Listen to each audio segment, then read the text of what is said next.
인사드리겠습니다. 안녕하세요. 예.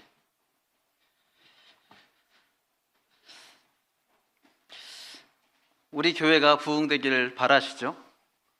예. 우리 교회가 부흥되려면 교회가 건강해져야 됩니다.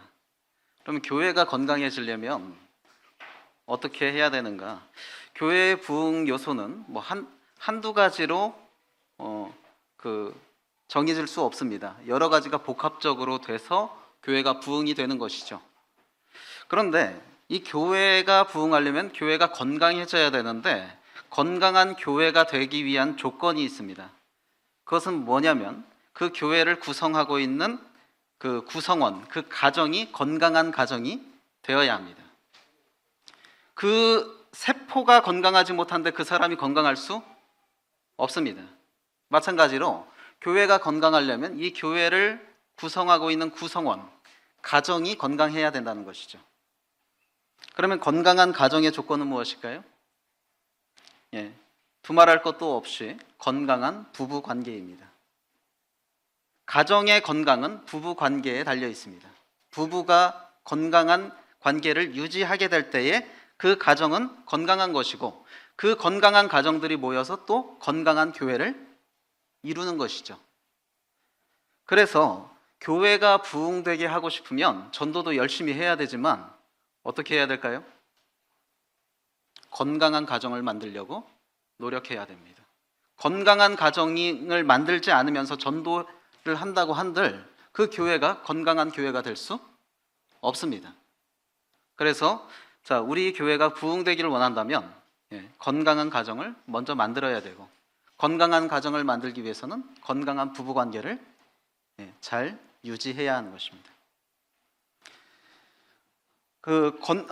건강한 부부관계는 이렇게 교회를 건강하게 할 뿐만 아니라 신비롭게도 어떤 것을 나타내느냐, 건강한 부부관계는 교회를 부흥하게 할 뿐만 아니라 그리스도와 교회의 관계를 가장 잘 드러내줍니다.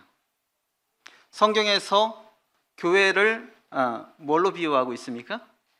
예수 그리스도의 신부로 비유하고 있죠. 즉 예수 그리스도와 교회의 관계는 부부관계입니다. 그러니까 건강한 부부관계는 교회를 실제로 건강하게 할 뿐만 아니라 건강한 교회의 예표로서 보여질 수 있다는 것이죠. 그런 측면에서 건강한 부부관계를 유지하는 것은 우리 모두의 사명입니다. 우리 에베소서를 통해서 계속해서 교회에 대해서 살펴보고 있는데, 오늘 에베소서 5장 22절로 본문 33절입니다. 그런데 여기서는 바울이 교회와 관련해서 집필한 에베소서에서 아내와 남편의 관계를 언급하고 있습니다. 이것은 두 가지를 말할 수 있습니다. 건강한 교회의 요건으로서 부부관계를 말하는 것이고, 또 하나는 건강한 교회의 모형, 그러한 측면에서 부부관계를 말하고 있다 할 수 있습니다.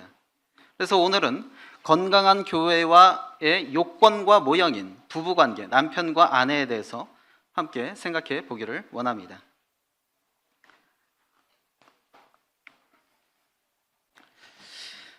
자, 22절에 보면 아내들이여 자기 남편에게 복종하기를 주께 하듯 하라. 이는 남편이 아내의 머리됨이 그리스도께서 교회의 머리됨과 같음이니 그가 바로 몸의 구주시니라. 그러므로 교회가 그리스도에게 하듯 아내들도 범사에 자기 남편에게 복종할지니라.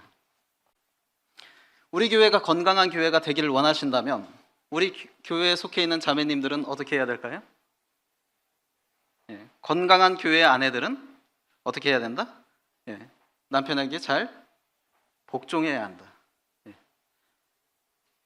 제가 남편으로서 이런 말하면은 권위가 떨어진다 생각할 수 있는데 하나님 말씀이잖아요. 그렇죠? 건강한 교회의 아내들은 사회적 가치관과는 다른 마음을 가집니다. 우리는 마귀는요, 어떻게든 이 교회를 무너뜨리려고 하고 특히 가정을 무너뜨리려고 합니다. 그렇기 때문에 마귀에게 속한 세상의 가치관은 성경적인 가치관과 대립하는데, 특별히 하나님께서 교회에게 명하시는 그런 명령과 대립되는 그런 정서를 계속해서 세상에 퍼뜨리고 있습니다.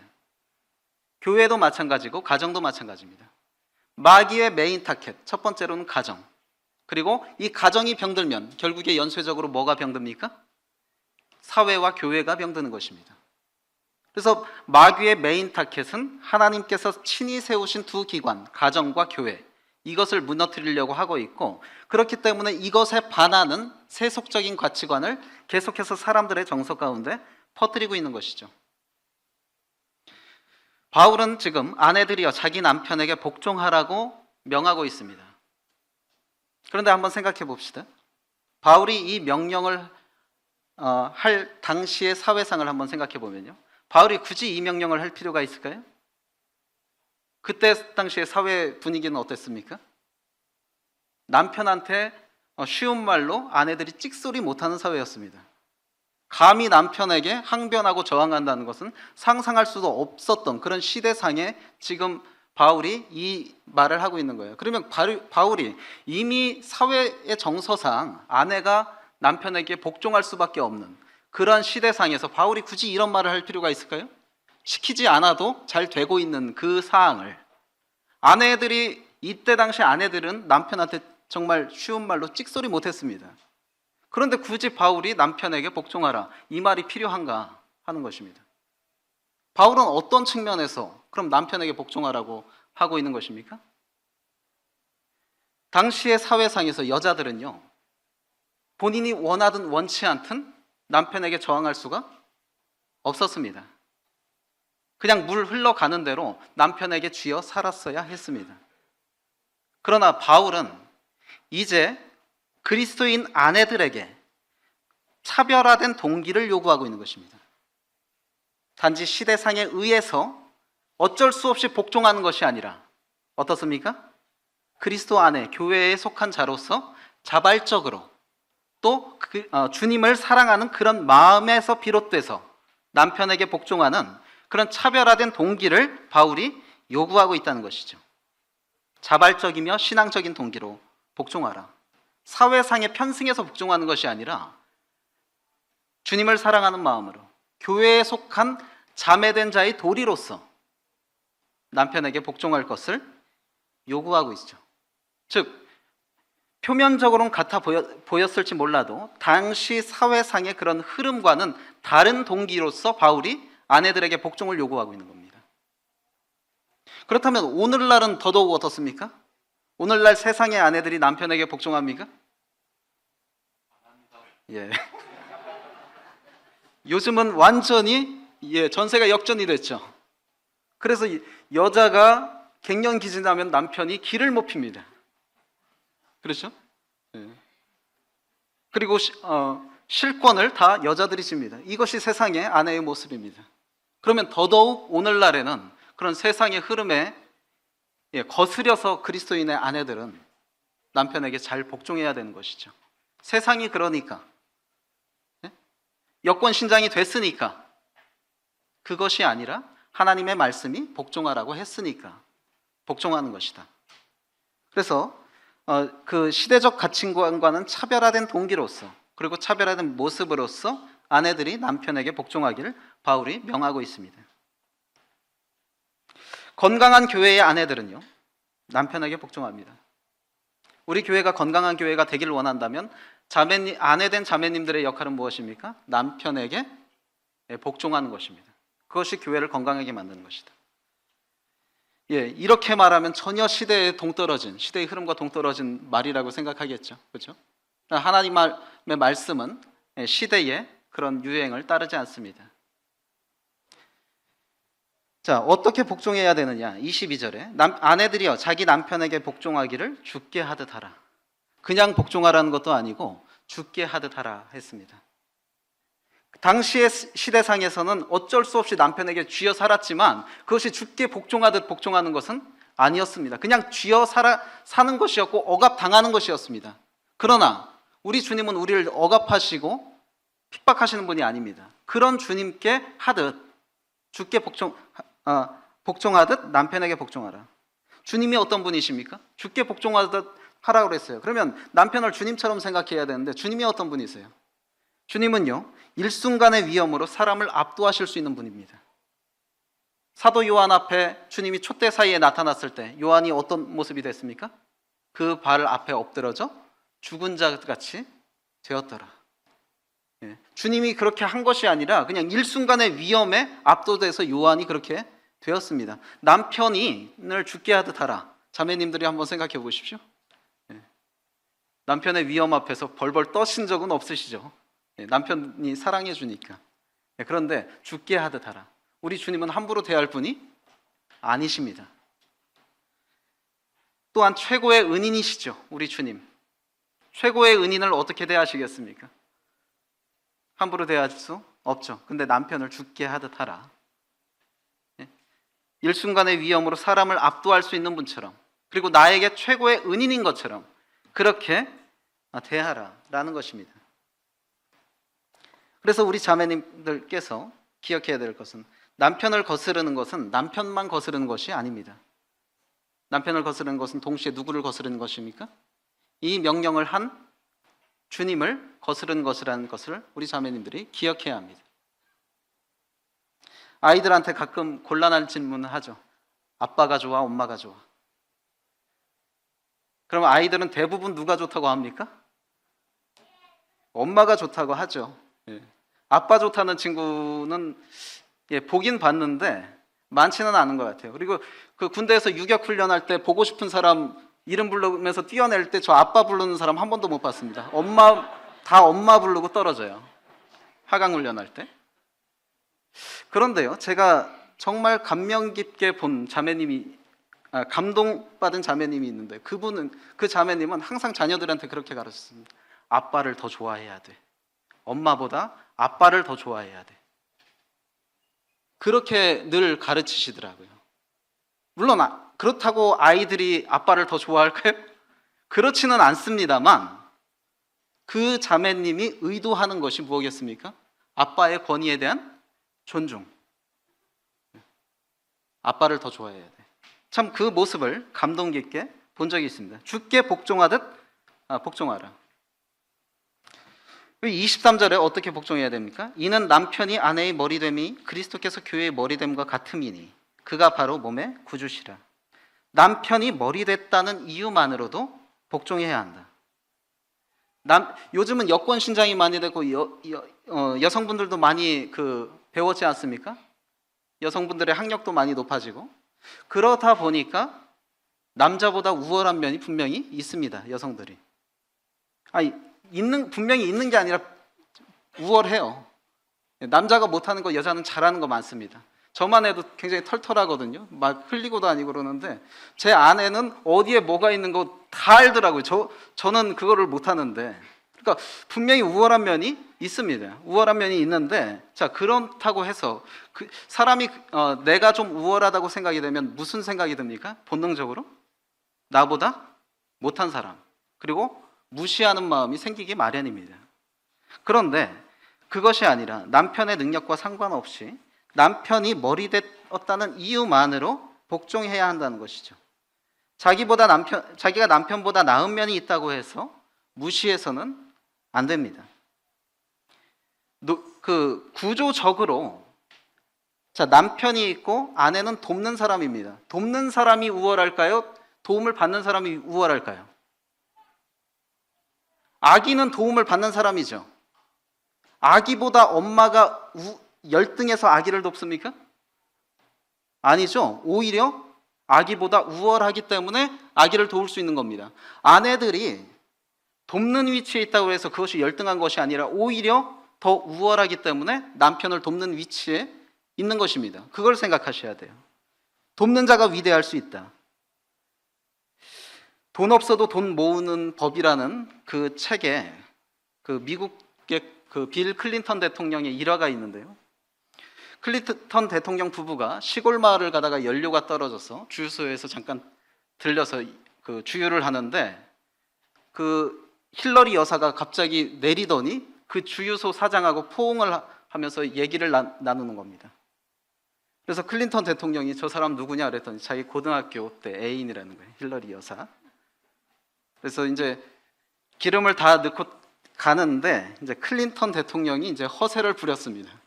당신이 저 사람하고 결혼했으면 주유소 사장 아내밖에 안 됐겠군. 나랑 결혼했으니까 그래도 영부인 소리 듣지.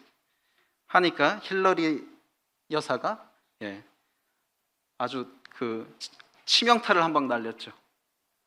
내가 저 사람하고 결혼했으면 저 사람이 대통령이 됐을 거다. 근데 그만큼 아내의 역할이 작지 않다는 것이죠. 내가 돕는 위치니까 열등하다? 그렇게 생각해서는 안 됩니다. 오히려 우월하기 때문에 돕는 위치일 수 있다라는 것이죠. 그리고 24절에 그러므로 교회가 그리스도에게 하듯 아내들도 범사에 자기에게 남편에게 복종할지라. 교회가 그리스도께 하듯 복종한다. 교회는 그리스도께 어떤 일을 하고 있습니까? 첫 번째로 예배합니다. 그리고 헌신합니다. 예수 그리스도가 없으면 교회도 존재의 의미가 없는 것입니다. 그래서 아내된 자매님들이 늘 생각해야 되는 것은 남편이 없으면 나의 존재도 의미가 없다라고 생각해야 돼요. 남편이 나의 머리라고 한다면 머리 없는 몸, 그것이 의미가 있습니까? 의미가 없죠. 예수 그리스도가 없으면 교회가 존재의 의미가 없듯이 머리된 남편이 나의 존재의 이유가 되는 것입니다. 또한 교회는요, 예수 그리스도 앞에 일편단심이죠. 과거 여호와 하나님의 아내였던 이스라엘은 영적으로 계속 간음을 했어요. 계속 다른 신을 섬기고 우상 숭배를 했습니다. 영적으로 계속 간음을 했습니다. 그러나 교회는요, 예수 그리스도 외에 다른 신을 섬긴 적이 있다 없다? 없다. 예수 그리스도를 섬기지 않는 순간 그것은 더 이상 교회가 아닙니다.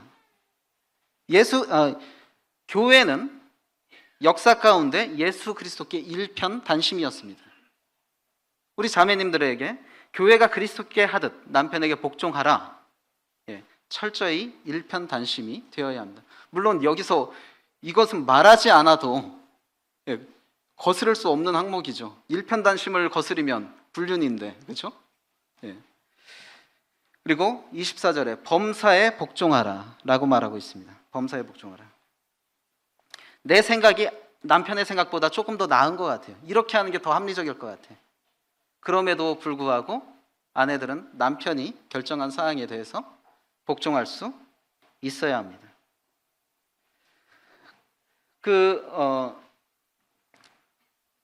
하나님은요, 남편에게 권위를 주었습니다. 그리고 여자에게는 복종하라는 명령을 주셨습니다.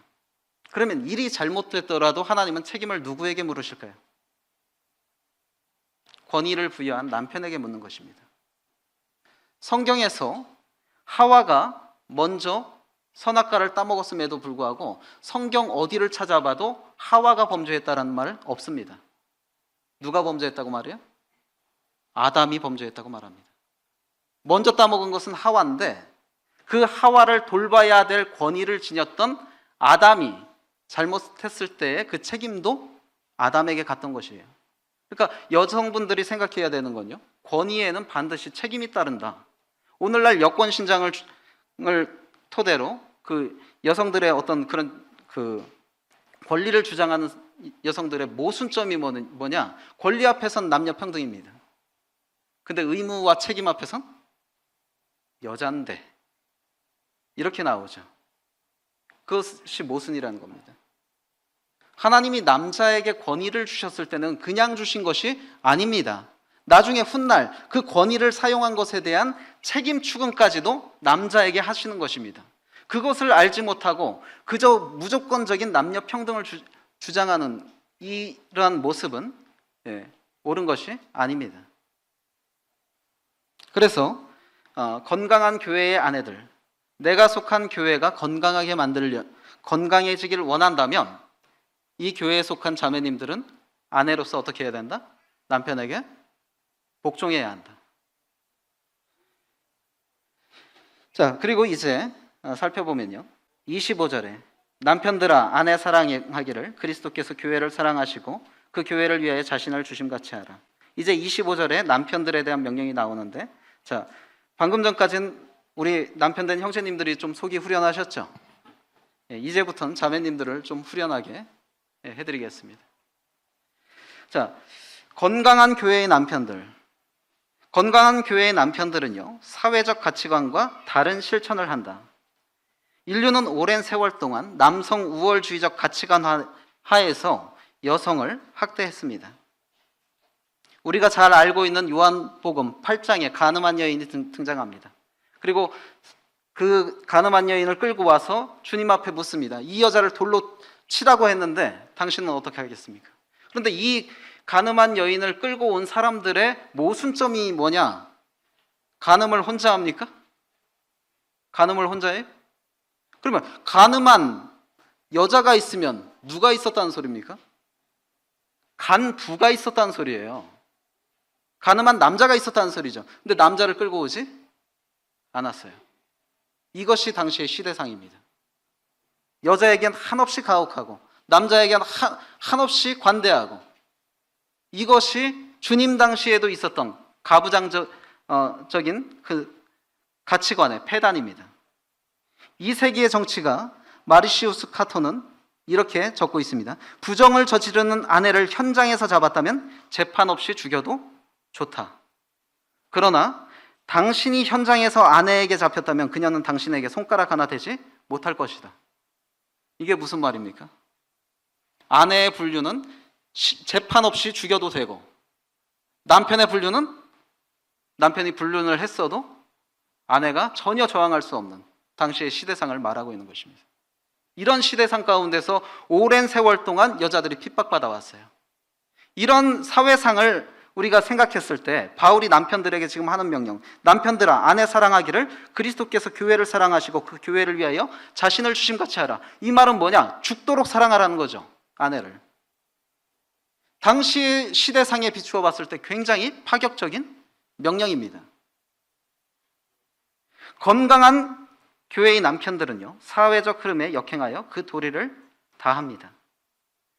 초기 기독교인들은요, 여성의 정절을 중요시했습니다. 그런데 이것은 초기 기독교인들만 그렇게 했던 것이 아니라 이교도 역시 여성들의 정절을 상당히 중요시 여겼습니다. 그런데 차이점은 뭐였느냐? 이교도는 남성에겐 지나친 성적 방종을 허용했습니다. 남성의 성적인 타락은 아무 문제가 안 됐어요. 이교도는 아무 문제 삼지 않았어요. 근데 기독교가 달랐던 것이 그겁니다.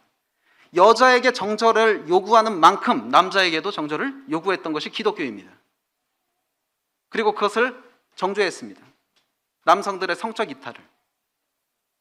이것이 기독교 성장의 근본이라고 학자들은 말하고 있습니다. 근본적인 배경이다. 그래서 현대 남성들 이탈도요, 다르지 않습니다. 오늘날은 대놓고 하지 않을 뿐이지, 유명한 정치인들 정말 믿고 신뢰했는데, 도덕적으로 믿고 신뢰했는데 성적인 스캔들이 막 터지지 않습니까? 그런데 그런 고위 정치인들도 그럴진데 일반인들 사이에서는 어떻겠습니까? 그냥 아내 말고 다른 여자와 놀아나는 것을 대수롭지 않게 생각합니다. 노래방이나 술집에서. 그러나 그리스도인 남편들은 절대 그것을 허용할 수 없죠. 건강한 교회의 남편들은요, 아내를 사랑합니다. 교회 지도자의 영성, 뭘로 가늠하십니까? 어떤 교회의 지도자를 좋아하십니까? 대부분 말씀의 은사가 탁월하거나 리더십이 탁월하거나 그런 사람을 좋아하지 않습니까? 또 그런 리더가 있는 교회가 또 부흥하기도 합니다. 그리고 많은 성도들의 신뢰를 받죠. 그런데요, 존 메가더는 교회 지도자의 영성을 시금석으로 이런 제안을 했습니다. 아무도 보지 않을 때 가정에서 아내와 자녀를 어떻게 대하는지 보면 된다. 이것이 교회 지도자의 영적인 시금석이다. 영성의 시금석. 그리고 더 과격한 말을 했는데, 존 메가더가 가정에서 아내를 사랑하고 보살피지 않는 사람은 영적 사기꾼이다 그랬습니다. 아무리 말씀을 잘 전하고 아무리 탁월한 리더십을 발휘하는 영적인 지도자라 할지라도 그가 가정에서 아내와 자녀를 잘 돌보지 않는 사람이라고 한다면 영적인 사기꾼이라는 거예요. 좀 과격한 말일 수 있습니다만 정말 생각해 봐야 할 일입니다. 우리 남편들이. 자, 아내를 사랑하는데 어떻게 사랑해야 되느냐? 25절에 남편들아 아내 사랑하기를 그리스도께서 교회를 사랑하시고 그 교회를 위하여 자신을 주심같이 하라. 죽도록 사랑하라는 거죠. 죽도록. 즉 희생적인 사랑을 말하는 것입니다. 아내를 사랑하는데 어디까지 사랑해야 되느냐? 자기 목숨 바칠 정도로 사랑해야 한다. 아내를 위해서 목숨 바칠 사람이 아내를 위해서는 뭘 못하겠습니까? 아내를 위해서 목숨 바칠 사람이 아내를 위해서 어떤 것을 하기를 주저하겠습니까? 아주 희생적인 사랑을 성경은 요구하고 있습니다. 남편들에게. 그리고 조건 없이 사랑한다. 27절에 자기 앞에 영광스러운 교회로 세우사 티나 주름 잡힌 것이나 이런 것들이 없이 거룩하고 흠이 없게 하려 하심이라. 주님께서 교회에 대한 마음을 이렇게 갖고 계신데 남편도 동일하다는 것이죠. 아내가 거룩하고 흠이 없게 해야 되는데 이 말은 뭘 전제로 하고 있습니까? 아내에게도 연약이 있을 수 있다라는 것입니다. 그러면 아내가 남편이 바라는 그 요구 조건에 충족되지 못하는 그런 모습일 때는 덜 사랑하고 남편이 바라는 그 아내상을 충족시킬 때는 사랑하고 그것이 아니라 조건 없이 아내에게 연약이 있을지라도 배려하는 마음으로 그 아내를 사랑해야 한다는 것이죠. 그래서요, 남편된 형제님들은요, 에베소서 5장 22절부터 24절까지에는 귀를 닫으시기 바랍니다. 이건 아내에게 하신 명령이지 남편들이 아내를 공격하기 위한 빌미로 제공하신 말씀이 아닙니다. 이건 남편들은 이 말씀에는 귀를 닫아야 합니다. 내 아내가 이런 조건이 아닐지라도 그 아내를 사랑할 수 있는 남편이 되기를 주님이 바라십니다. 아내가 매력이 있어야 사랑한 것이 아닙니다. 젊을 때는 대부분 예뻐서 아내를 사랑하죠. 그런데요, 아내도 늙습니다. 결국에 내가 선택한 그 예쁜 아내는 50년 후에 뭐가 됩니까? 할머니가 되는 것입니다. 그 모습까지 염두에 두고 사랑해야 됩니다. 그리고 28절에 이와 같이 남편들도 자기 아내 사랑하기를 자기 자신과 같이 할지니 자기 아내를 사랑하는 자는 자기를 사랑하는 것이다. 자, 아내를 사랑하는 것이 곧 누구를 사랑하는 것이다? 나를 사랑하는 것이다. 나를 아끼고 사랑한다면 누구를 사랑해야 된다? 아내를 사랑해야 한다.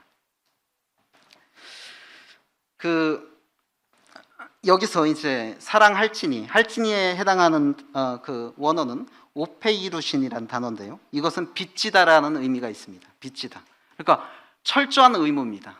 사랑할지니 아내를 사랑하는 것이 빚진 마음으로 사랑해라. 빚을 갚아야 되는 마음으로. 해도 되고 안 해도 되는 그런 명령이 아니라는 것이죠.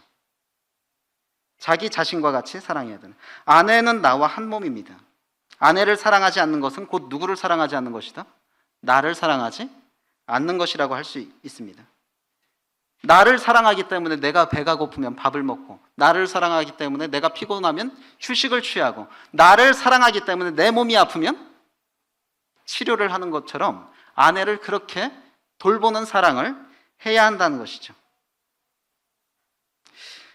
저는요, 뭐 자매님들을 봐도 그렇고 제 아내를 봐도 그렇지만 남자의 사랑보다 여자의 사랑이 훨씬 숭고하다는 생각을 많이 합니다.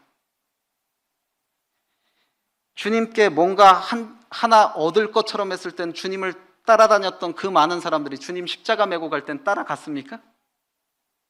안 따라갔어요. 안 따라갔는데 십자가 맬 때까지도 따라간 사람들이 있죠. 주님을. 누굽니까? 예루살렘의 딸들. 여자들은 주님한테서 더 이상 얻을 것이 없을 때에도 주님을 따라갔어요. 이것이 여자들의 사랑입니다. 남자보다 훨씬 숭고합니다. 아내들의 사랑이. 제가 경험해봐도. 자기가 내키지 않아도 남편이 원하면 합니다. 그것이 아내입니다. 그런데 윌리엄 맥도날드는 이렇게 말합니다. 어느 아내도 자신을 진심으로 사랑하는 남편을 거역하지 않으려 할 것이다. 여자의 사랑 자체가 원래 남자보다 숭고한데 여자가 남편이 자기를 사랑하고 있다고 느낀다고 한다면 그 여자는 그 남편을 위해서 못할 일이 없다는 것이죠. 남자는 여자하기 나름입니까? 어떤 TV CF 광고의 말처럼 남자는 여자하기 나름이다. 지금 이 교훈을 봤을 때 여자는 남자하기 나름이다. 자기를 사랑한다고, 남편이 자기를 사랑한다고 느끼면 그 아내는 그 남편에게 전적인 헌신을 한다는 것이죠. 아내를 어떻게 사랑하는가? 저도 이제 저를 돌봤던 장로 형제님 자매님이 지침을 준 건데 그러더라고요. 공주처럼 대해, 공주처럼. 집에서 내가 머슴이다 생각하고 공주처럼 대우해줘. 그러면 아내는 정말 좋아해. 우리 이제 신혼인 형제님들도 계시고 이제 결혼할 형제님들 계신데 참고하시면 좋겠습니다. 내가 머슴이 돼서 공주처럼 대하면 아내는 사랑을 느낀다. 그래서 집에서 전혀 설거지 않는 남편이 교회에서 설거지하면 그 아내가 그것을 귀하게 볼까요? 우리 형제님 역시, 우리 남편 역시 주님 앞에 헌신적이야. 그렇게 볼까요? 아니요. 굉장히 위선적이고 가식적으로 보일 수 있습니다. 그래서 교회에서 봉사하고 싶으면 누구 먼저 섬겨라? 집에서? 형제님들, 아내 먼저 섬겨라. 교회에서 설거지하고 싶으면요, 집에서 먼저 설거지하고 교회에서 해야 됩니다. 그게 한결같은 모습입니다. 아내는 교회의 축소판이에요. 가정에서. 교회가 그리스도의 신부잖아요. 그런데 교회를 섬긴다고 하면서 그 교회의 축소판인 아내를 섬기지 않는다. 이것은 모순입니다. 그래서 교회를 열심히 섬기고 싶다면 집에서 아내를 열심히 섬겨야 합니다. 그것이 교회를 섬기는 자의 모습에 부합하는 모습입니다. 이제 31절에 보시면 그러므로 사람이 부모를 떠나 그의 아내와 합하여 그 둘이 한 육체가 될지라. 배우자와 나는요, 긴밀한 관계가 아니라 한 몸입니다. 하나님의 관점에서 부부는 둘이 아니에요. 분명히 지금 그의 아내와 합하여 그 둘이 한 육체가 될지라. 한 육체가. 아내와 나는 한 몸입니다. 남편과 나는 한 몸이에요. 둘이 아닙니다. 살인에도 격이 있습니다. 살인이면 살인이지 무슨 살인의 격이 있느냐, 그렇게 생각하실 수도 있는데 그냥 사람 죽인 거하고 토막 내서 죽인 거하고 어떤 걸 더 경악합니까? 어떤 게 더 경악스러워요? 그리고 같이 취급할 수 있습니까? 그냥 사람 죽인 거하고 토막 살인한 거하고 같이 취급할 수 없어요. 살인에도 격이 있습니다. 그런데 부부 사이를 갈라놓는 것이 뭐와 같다? 토막살인과 같다. 한 몸입니다, 부부는. 근데 이것을 갈라놓는 것은 토막살인과 버금가는 행동입니다. 그래서 사람이 부모를 떠나 그의 아내와 합하여 그 둘이 한 몸이 될지라. 그 사이에, 부부 사이에는요, 부모도 개입될 수 없습니다. 때때로 부모는 부부 관계에서 시한폭탄이 될 수 있습니다. 자녀가 결혼을 했음에도 지나친 부모의 간섭으로 인해서 이 부부 관계가 어려워지고 그렇게 했을 때에 그 부모의 관계는 시한폭탄으로 작용할 수 있어요. 근데 잘 생각해야 되는 것이요, 부부가 이혼을 하는 건 뭐와 같다? 아까도 말했지만 토막살인과 같다. 토막살인. 부모님들의 지나친 개입으로 인해서 자녀가 결혼이 어려워지고 이혼을 했다. 내 자녀를 토막살인한 것과 같다라는 것이죠.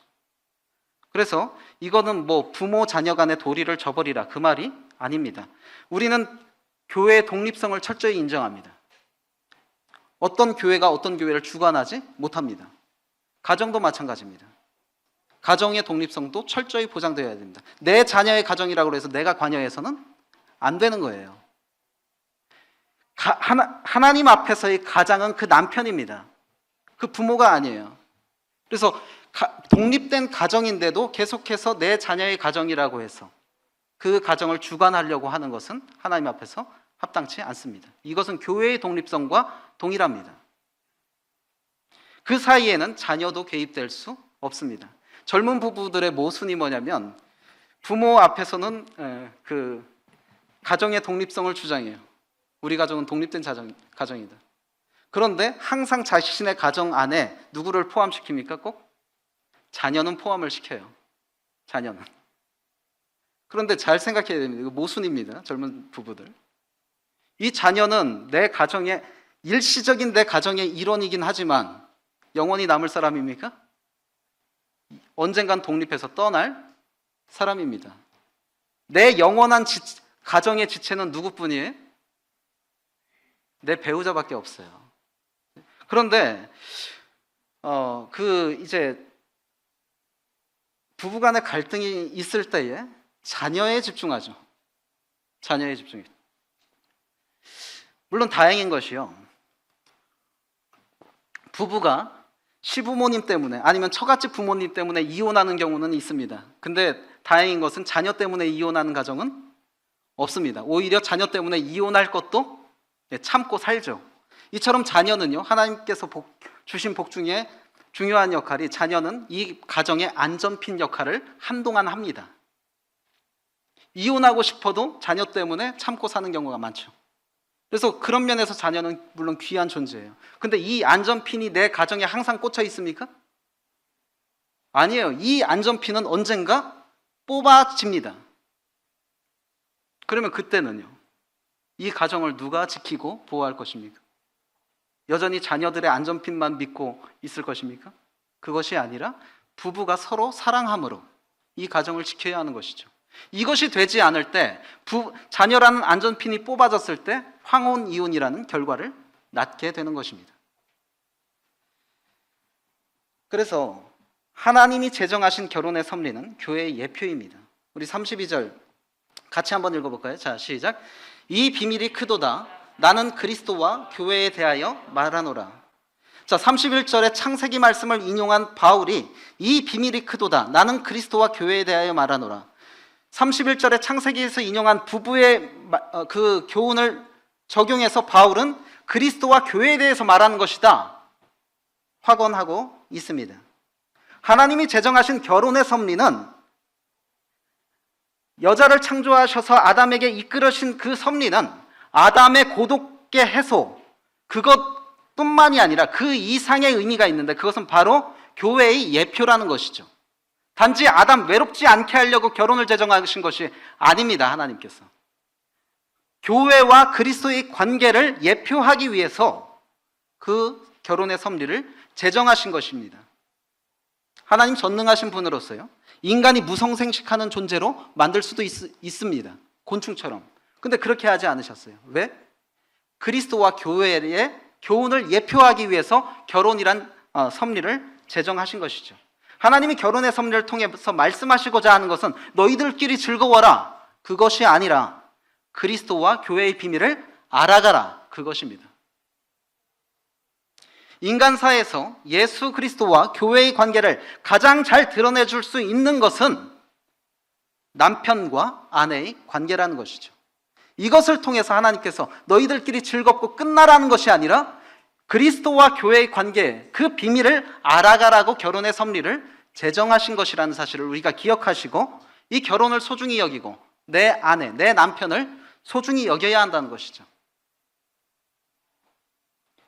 자녀에게요, 부부의 사랑을 통해서 예수 그리스도와 교회의 관계를 알게 해줘야 됩니다. 저는 저희 아버지가 일찍 돌아가셨지만 아버지가 저를 사랑하신 것은 참 지금 와서 느끼지만 아버지가 자상하신 분은 아니셨어요. 무서운 분이셨어요. 좀 과격하고. 그런데요, 아버지로부터, 그러니까 내가 경험한 아버지로 하나님을 이해할 수밖에 없지 않습니까? 하나님이 나의 아버지래요. 그럼 내가 경험한 아버지는 어떤 분이지? 참 무섭고 격하고 이런 분이셨는데, 그럼 당연히 하나님을 그렇게 생각할 수밖에 없죠. 가정 안에서 부부관계도 마찬가지입니다. 자녀에게 예수 그리스도와 교회의 관계는 부부의 관계다라고 했는데, 그 자녀들이 경험한 부부가 어떤 부부냐? 맨날 싸우고 맨날 화내고 그런 모습이에요. 그럼 자녀에게 있어서 그리스도와 교회의 관계는 그렇게 투영이 되는 것입니다. 그래서 부부가 자녀에게 그리스도와 교회의 관계를 올바로 알게 하기 위해서라도 성경이 말하는 대로 아내는 남편에게 복종하고 남편은 아내를 죽도록 사랑하고 이런 관계가 되어질 때에 가정 안에서의 교훈의 효과가 극대화되는 것입니다. 교훈을 정리하겠습니다. 우리 교회가 건강한 교회가 되길 원하시잖아요. 건강한 교회를 만들고 싶다면 뭐가 되어야 된다? 건강한 부부가 되어야 한다. 교회를 부흥하게 하는 것은 전도와 양육뿐만이 아닙니다. 교회를 부흥하게 하려면 교회를 건강하게 만들어야 되는데 건강한 교회가 되기 위해서는 이 구성원인 가정이 건강해야 되고 가정이 건강해지기 위해서는 부부가 건강해야 합니다.